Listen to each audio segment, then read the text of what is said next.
വട്ടവടയുടെ വിവിധയിടങ്ങളിൽ സ്ഥാപിച്ചിട്ടുള്ള carrot cleaning യൂണിറ്റുകൾ പരിപാലനവും പ്രവർത്തനവും ഇല്ലാതെ നശിക്കുന്നു. വിളവെടുക്കുന്ന ക്യാരറ്റ് വൃത്തിയാക്കുന്നതിന് കർഷകർക്ക് സഹായം എന്നോണമായിരുന്നു വിവിധ തോട്ടങ്ങളിൽ യൂണിറ്റുകൾ സ്ഥാപിച്ചത്. എന്നാൽ ലക്ഷങ്ങൾ ചിലവഴിച്ച് നിർമ്മിച്ച യൂണിറ്റുകൾ ഒട്ടുമിക്കതും നാശത്തിന്റെ വക്കിലാണ്. ശീതകാല പച്ചക്കറി കൃഷിയുടെ വിളനിലമായ വട്ടവടയിൽ കർഷകർ ധാരാളമായി ക്യാരറ്റ് ഉൽപ്പാദിപ്പിക്കുന്നുണ്ട്. മാർക്കറ്റിലേക്ക് എത്തിക്കുന്നതിനൊപ്പം വിനോദസഞ്ചാരികൾക്കും ക്യാരറ്റ് കർഷകർ വിൽപ്പന നടത്തുന്നുണ്ട്.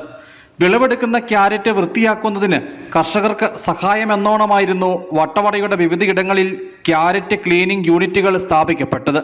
എന്നാൽ ഇന്ന് ഈ യൂണിറ്റുകൾ പരിപാലനവും പ്രവർത്തനവും ഇല്ലാതെ നശിക്കുകയാണ്. ലക്ഷങ്ങൾ ചിലവഴിച്ച് നിർമ്മിച്ചിട്ടുള്ള യൂണിറ്റുകൾ ഒട്ടുമിക്കതും തുരുമ്പെടുത്ത് നശിച്ചു കഴിഞ്ഞു. വട്ടവടയിൽ ഏറ്റവും കൂടുതൽ ക്യാരറ്റ് ഉൽപ്പാദിപ്പിക്കുന്ന മേഖലയാണ്. ഇവിടെ ക്യാരറ്റ് കഴുകുന്നതിനുള്ള ഒരുപാട് ഉപകരണങ്ങൾ, മെഷീൻ ഇവിടെ തുരുമ്പ് പിടിച്ച് അവിടെ ഇവിടെയുമായി കിടക്കുകയാണ്. കാരണം ക്യാരറ്റ് കഴുകുന്നതിന് വേറെ സൗകര്യങ്ങളൊന്നും ഇല്ലാത്ത സ്ഥലമാണ്. വേറെ തോടുകളോ അങ്ങനെയുള്ള സംഭവമൊന്നും ഇല്ലാത്തതുകൊണ്ട് ക്യാരറ്റ് കഴുകുന്ന സർക്കാർ പദ്ധതിയിൽ ഉൾപ്പെടുത്തി ലക്ഷക്കണക്കിന് രൂപയുടെ മിഷനറീസ് നശിച്ചു കിടക്കുകയാണ്. 2013-14 വർഷത്തിൽ രാഷ്ട്ര കൃഷി വികാസ് യോജന പദ്ധതികൾ ഉൾപ്പെടുത്തി സംസ്ഥാന ഹോർട്ടിക്കൾച്ചർ മിഷനാണ് പ്രദേശത്ത് ക്യാരറ്റ് ക്ലീനിംഗ് യൂണിറ്റുകൾ സ്ഥാപിച്ചത്.